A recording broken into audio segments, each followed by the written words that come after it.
Shalom, Bapak Ibu Saudara. Kita melanjutkan studi kita kristalisasi kitab Ulangan. Kita sudah sampai kepada akhir daripada kitab ini, pasal 34 mengenai kematian Musa. Ya, nanti barangkali yang satu kali lagi kita akan, karena ini studi kristalisasi itu artinya suatu studi yang berusaha dalam proses itu mencari benda-benda kristal yang kalau diterapkan dalam Alkitab ini, per kitab itu yang kita maksud tema utama. Jadi benda kristal itu tema utama. Jadi kita gali dulu semuanya. Ini sudah yang ke-24. Tema-tema kita angkatkan, nanti kita simpulkan 3 tema utama dari kitab Ulangan ini. Ini menarik sekali kematian Musa ini. Ya tentu ini bukan Musa yang menulis, ya tentu ada redaktor ya yang menuliskan ini. Dan dikatakan di sini Musa mati, yang menguburkannya itu Tuhan sendiri, dan sampai saat ini tidak ada seorang pun yang tahu di mana kuburnya itu sebenarnya berada ya. Jadi lebih menariknya lagi karena Musa sekalipun ini pemimpin besar Israel ini, artinya kalau dibandingkan itu dengan Yesus itu, dia ini sama perantara perjanjian. Yesus perantara perjanjian baru, Musa ini perantara perjanjian lama ya. Dan Musa ini memang sudah menubuatkan seorang nabi seperti aku, kata Musa ya di kitab Ulangan itu. Nah, jadi di sini kita akan melihat, kita baca aja ya ayatnya ini. Ayat yang ke-4 ya, pasal 34 ini. Dikatakan di sini Tuhan memberitahu ya, dan berfirman Tuhan kepadanya, inilah negeri yang kujanjikan dengan sumpah kepada Abraham, Ishak dan Yakub. Demikian kepada keturunan mula akan kuberikan negeri itu. Aku mengizinkan, atau kalau engkau melihatnya, ini sebenarnya bagus juga ini istilah Ela itu, mengizinkan ya, karena nanti saya akan menjelaskan rencana semula dengan izin Tuhan itu. Aku mengizinkan engkau melihatnya dengan matamu sendiri, tetapi engkau tidak akan menyeberang ke sana. Ini istilah mengizinkan, memang dalam istilah Ibrani itu yang nggak ada. Aku mengizinkan engkau melihatnya itu istilahnya dari istilah kata kerja ya, ra'ah, artinya melihat. Aku menyebabkan engkau melihat, kira-kira begitu ya. Musa ini hanya melihat saja ya negeri yang dijanjikan, tapi dia tidak boleh masuk karena peristiwa mata air Meriba itu ya, di mana dia tidak memisahkan kekudusan Tuhan. Jadi pada waktu itu Tuhan tidak marah kepada Israel dan tapi Musa marah, pahit hatinya, dia pukul batu itu 2 kali dan keluar air. Memang mujizat tetap terjadi, berkat Tuhan tetap berjalan, tapi Musa kena disiplin Tuhan. Nah, ini yang harus kita baik-baik dulu ya. Saya akan jelaskan dulu 2 hal ya, karena tanpa ini nanti jadi kacau pembicaraan kita ini ya. Yang pertama, saya mau menjelaskan, sebenarnya sudah ya, tentang izin Tuhan dan rencana semula. Jadi rencana semula Musa itu memang, karena rencananya kan, aku mengutus engkau untuk membawa umatku Israel ya dari perbudakan Mesir masuk ke tanah perjanjian. Artinya Musa juga ikut masuk ke tanah perjanjian. Sama seperti generasi pertama itu, memang rencananya itulah yang dibawa, yang 600.000 generasi pertama itu juga direncanakan masuk. Tapi di tengah jalan, nah ini ada masalah, sehingga Tuhan izinkan tidak masuk Musa, termasuk generasi pertama itu ya. Nah, jadi ini harus dibedakan dengan jelas, rencana semula dengan izin Tuhan karena sesuatu hal ya. Dalam kasus yang orang Farisi nanya, boleh menceraikan istri? Tuhan Yesus bilang, Musa mengizinkan, mereka bilang kan, buktinya Musa mengizinkan soalnya, asal beri surat cerai aja.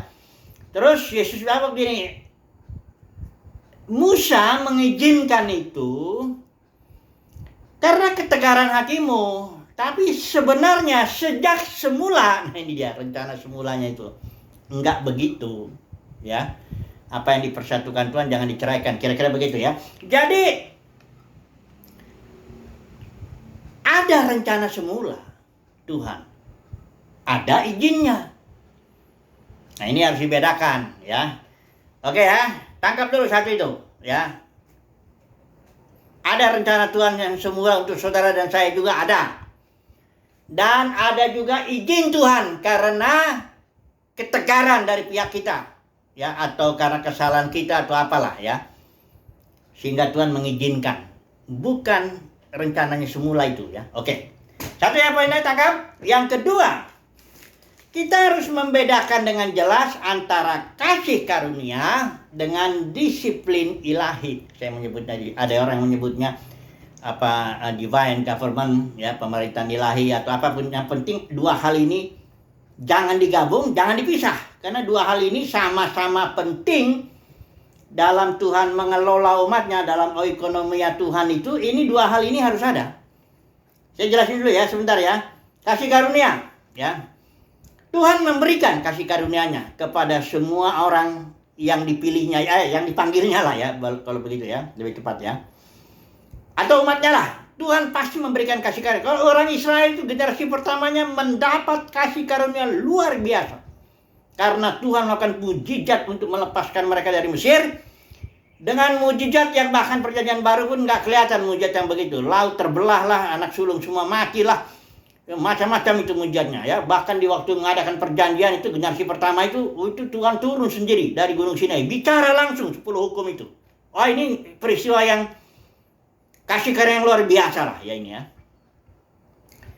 Kedua, tapi ada disiplin. Ini dia, yaitu generasi pertama kena disiplinnya. Dalam hal ini mereka tidak boleh masuk tanah perjanjian karena pemberontakan di Kadesi Barnea itu, 12 pengintai. Jadi jangan bilang kalau orang didisiplin Tuhan itu berarti dia nggak dapat kasih karunia. Oh salah ya.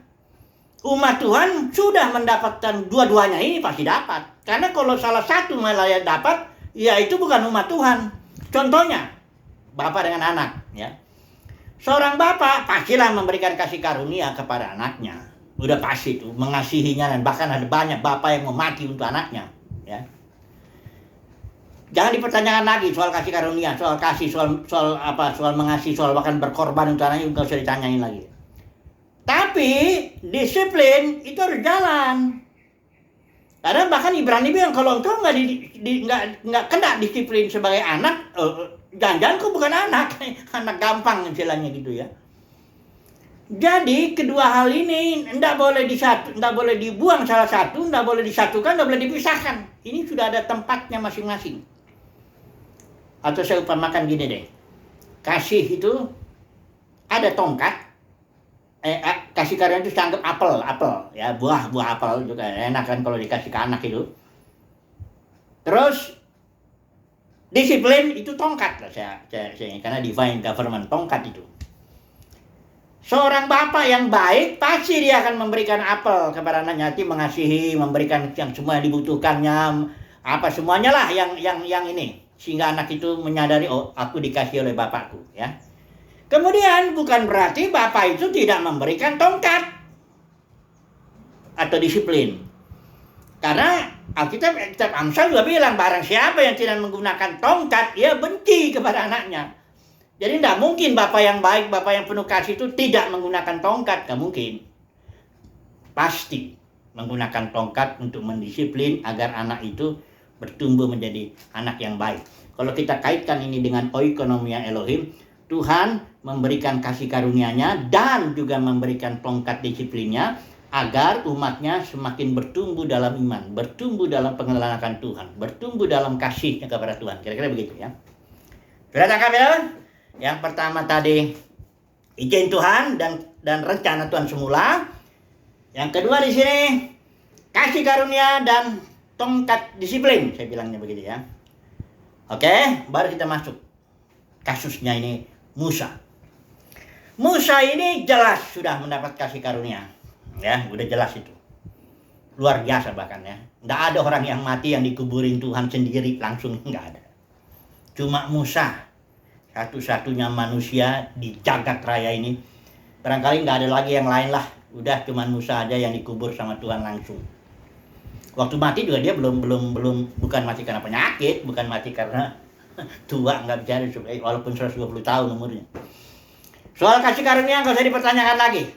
Ya, Musa mendapatkan, bahkan Alkitab bilang tidak ada seorang, dikatakan gini, seperti Musa yang dikenal ini, tidak ada lagi bangkit ya, dan apa ini? Seperti Musa yang dikenal Tuhan dengan berada, tidak ada lagi nabi yang bangkit di antara orang Israel dalam hal segala tanda mujizat, ya, dan kemudian terhadap apa? Dikenal Tuhan maksudnya dengan bahkan berbicara dari muka ke muka, ya. Jadi jelas kasih karunia, tahu? Nggak usah dipermasalahkan. Yang kedua, tongkat disiplin tetap harus jalan. Jalannya bagaimana kepada Musa? Yaitu rencana Tuhan semula itu Musa dibawa masuk ke tanah perjanjian sesuai dengan perintah Tuhan. Memang ministrinya begitu. Bawa Israel dari Mesir, bawa masuk ke sana, ke tanah perjanjian. Tapi karena peristiwa Meribah, Musa terkena tongkat disiplin. Bukan jangan dihubungin berarti Tuhan gak mengasihi Musa. Justru itu tandanya Tuhan mengasihi Musa. Sama seperti seorang bapak memukul anaknya itu mendisiplin, itu tandanya dia mengasihi anaknya. Ya jangan dikacau-kacaukan ini yang dua ini ya. Oke. Nah, sekarang kita bandingkan lah. Udah ngerti ya, bahwa Musa adalah seorang yang dahsyat mendapat kasih karunia Tuhan, tapi juga seorang yang dibentuk Tuhan, terkena disiplin Tuhan, kena tongkat itu yang menyebabkan dia tidak mencapai apa yang seharusnya, yang rencana semula itu Tuhan mau masukkan Musa ke tanah perjanjian ya. Oke, sekarang kita bandingkan hidup Musa dengan Yesus dulu ya, nanti kita dengan Paulus. Yesus itu di kayu salib, dia bilang bagaimana? Tetelestai, istilah Yunani itu artinya ya itu finish, tapi maksudnya begini, tetelestai, karena ini akan saya bandingkan dengan yang Paulus bilang. Istilah yang Yunani Paulus itu bukan teteleka, itu beda ya, walaupun itu berasal dari akar kata kerja yang sama, teleo ya. Tunggu dulu, coba kita lihat di salib ini ya. Yesus bilang tetelestai, it is finished, sudah selesai.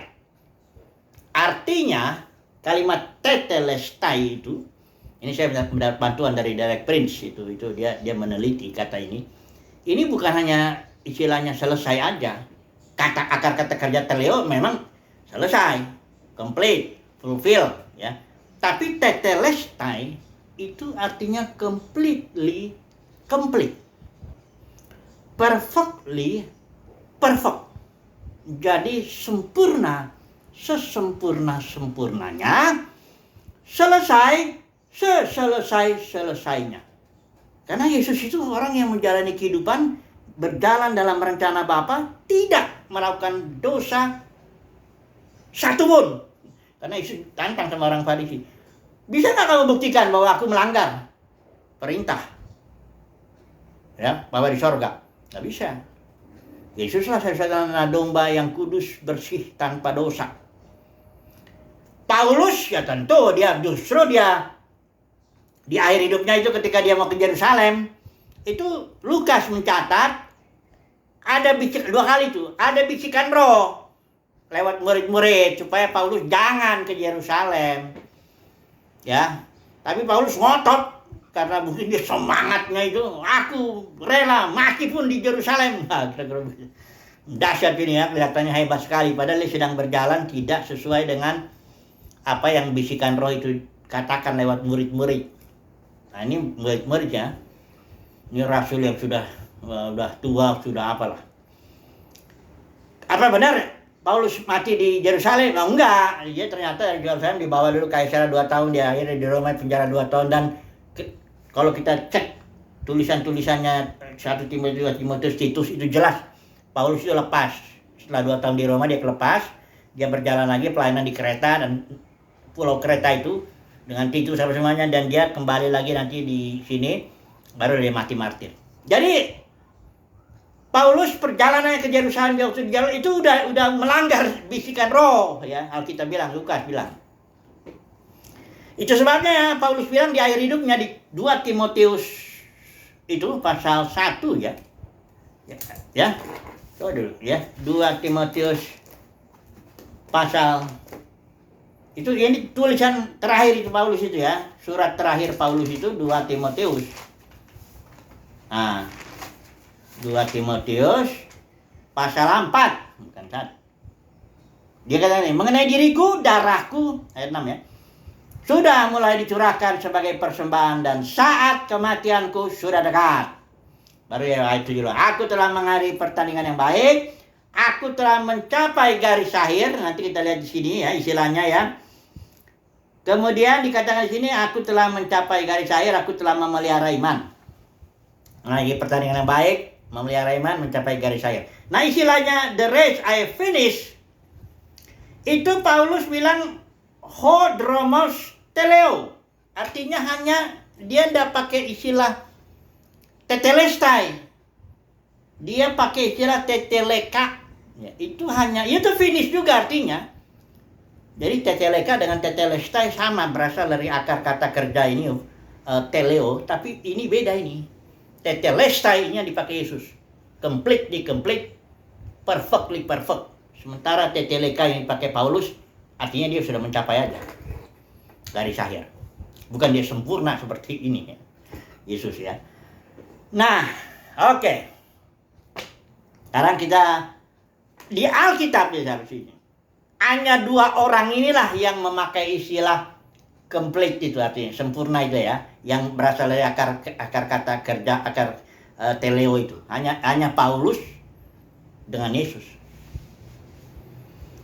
Musa tidak. Musa enggak bilang begitu. Ya.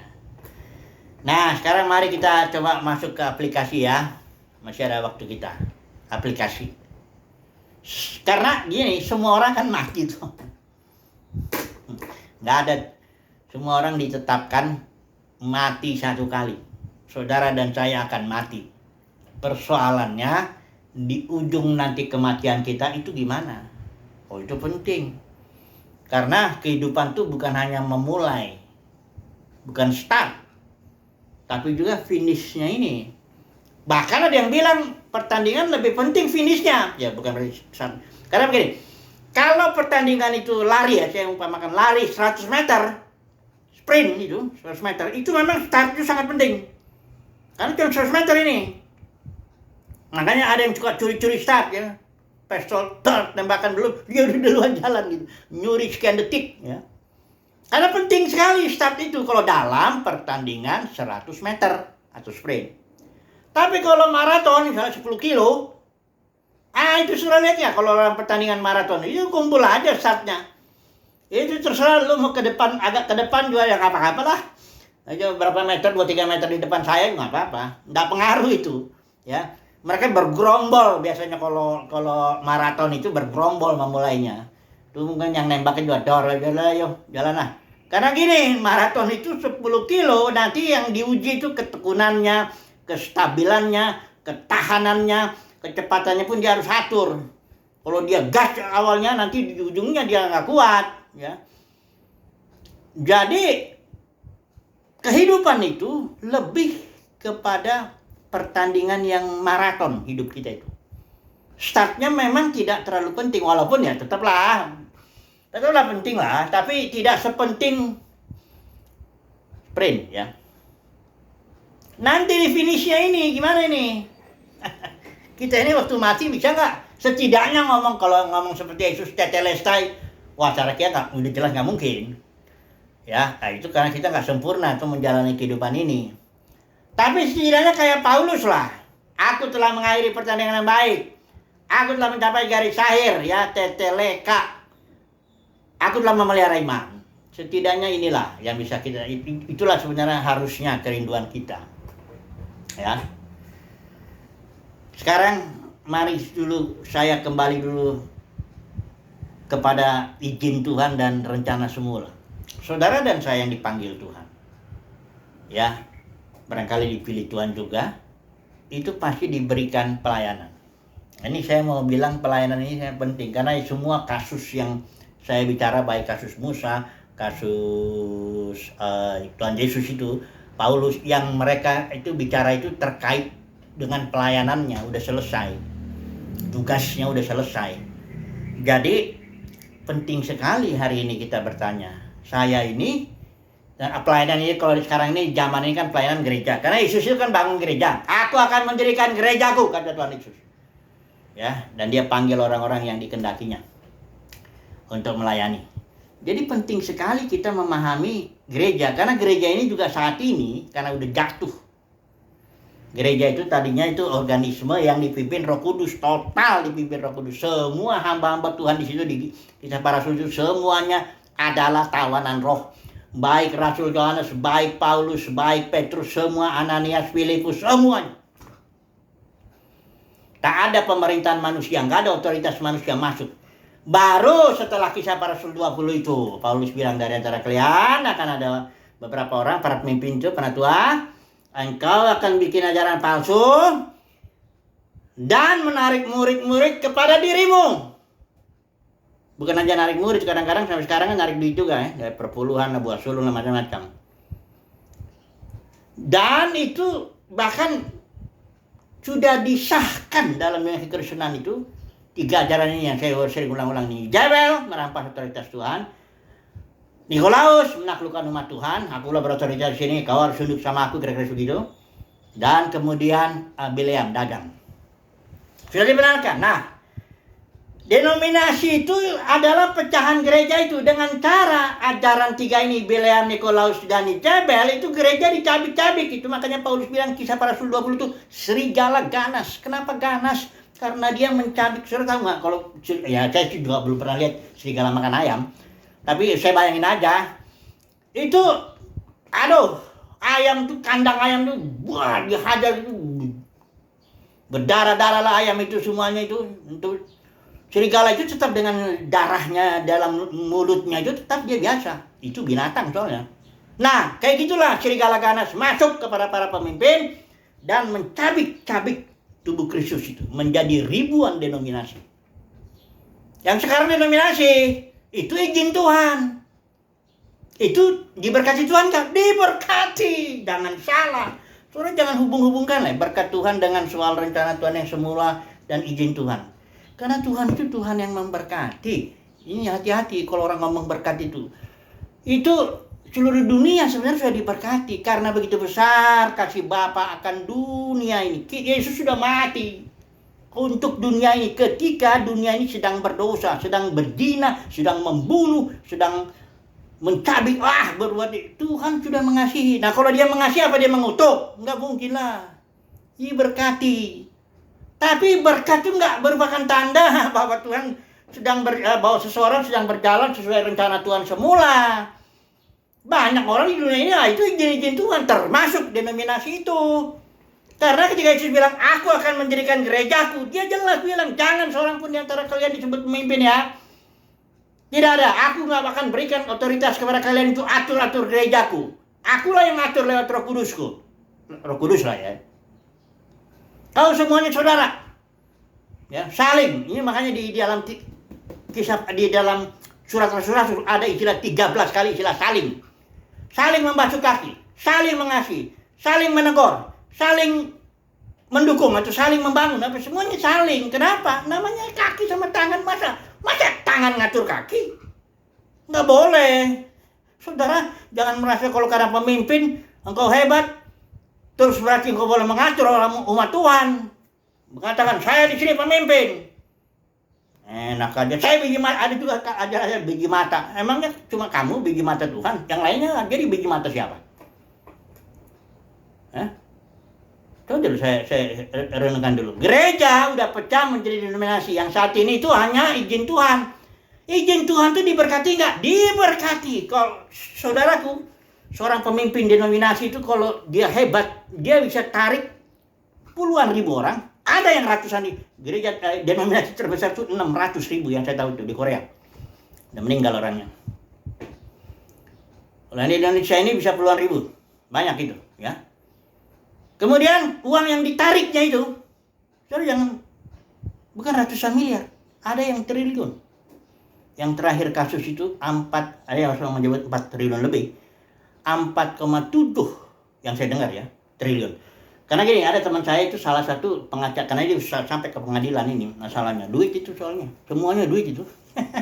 4,7 katanya, triliun. Tahu triliun itu kan? 1.000 miliar. Bukan cuma ratusan. Jadi kalau 4,7, 4.700 miliar. Uang semua itu. 1 miliar aja kita bisa beli. Kita beli macam-macam.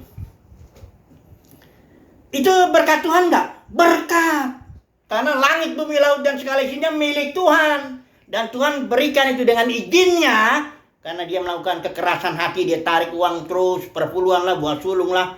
Semuanya kumpul lah sampai 4,7 atau lebih barangkali ada banyak, ada yang kalau yang ratusan miliar, ada seorang pemimpin langsung ngomong dalam pelayanan saya udah ngumpulin ratusan miliar. Itu rencana Tuhan semula atau izin Tuhan? Izin.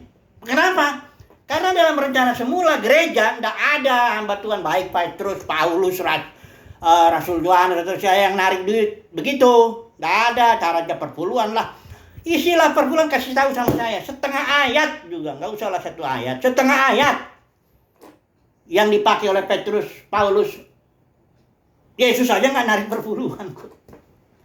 Jadi jangan ngomong deh ya. Itu semuanya berkat Tuhan, betul.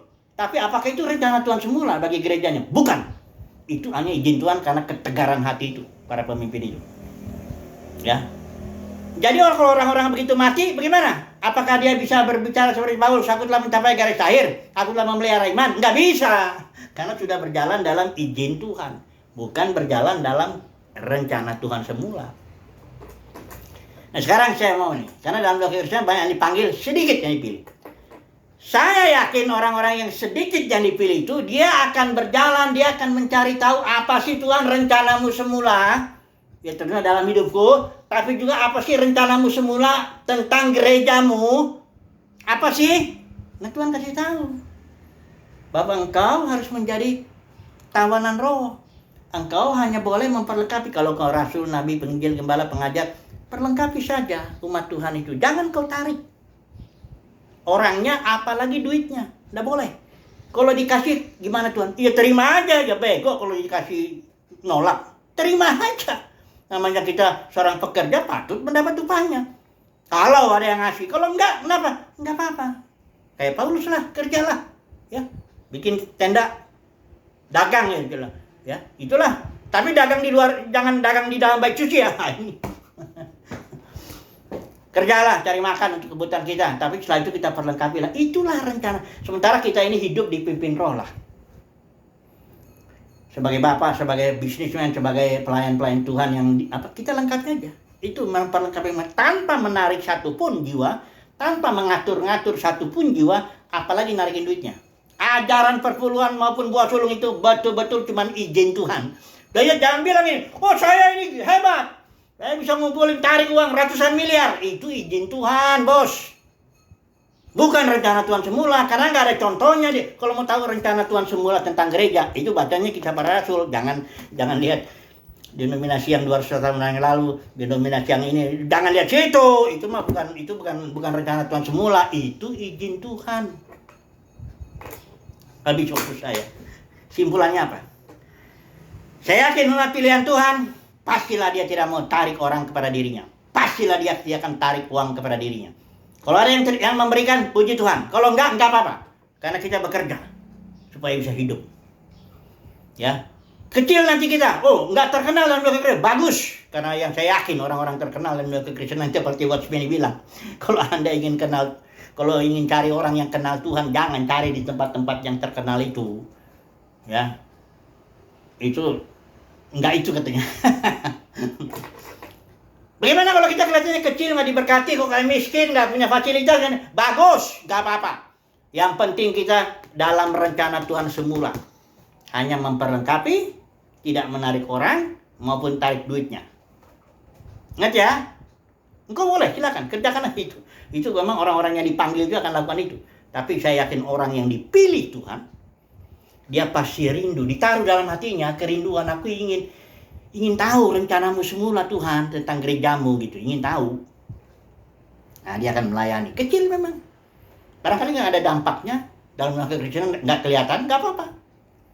Yang penting sekarang bukan soal besar atau tidaknya, soalnya kudus atau tidaknya gini. Engkau bangun Holy City atau Big City? Kalau Big City, ini denominasi Wahyu pasal 17-18. Kalau Holy City, ini dia Yerusalem baru, perempuan yang disimbolkan di Wahyu 12 itu. Jangan mau gede deh, ya. Tapi yang penting kudus. Ya. Jangan mau so hebat-hebat, yang penting kita dalam rencana Tuhan semula. Jangan dalam izin Tuhan. Ya. Jadi kesimpulannya bagaimana nih? Cuma dulu. Tuhan akan taruh dalam hati kita. Ya, beban, katakanlah itu. Engkau harus mengerjakan ini. Kalau kita memang bergaul dengan Tuhan sebagai umat pilihan Tuhan, bergaul dengan janji-janji Tuhan, bergaul dengan firman Tuhan, ya, memuji Tuhan, pasti taruh beban dalam batin kita. Tuhan akan bisikkan kita melalui rohnya. Kau kerjakanlah ini dalam hidupmu. Nanti setelah beban itu selesai, ini yang kita rindu kan. Bebannya selesai, kita bisa berbicara setidaknya kayak Paulus. Aku telah mencapai garis akhir. Aku telah memelihara iman. Aku telah mengakhiri pertandingan yang baik. Nah ini, ya kita nggak mungkin lah ngomong kayak Yesus Tetelestai. Perfect, completely. Nah, hidup kita kan nggak sempurna. Tapi setidaknya kayak Paulus, selesailah udah. Ya. Apa yang sudah Tuhan taruh. Itu kesaksian roh ya. Tuhan bicara sendiri dalam batin kita, di akhir kehidupan kita. Itulah kerinduan saya. Itulah kerinduan saya. Tuhan, tolonglah di akhir kehidupan saya, ada kesaksian roh dalam batin. Roh Kudus bicara. Dernawan, udah selesai. Tugasmu sudah. Aduh, enak banget. Puji Tuhan lah ya. Haleluya.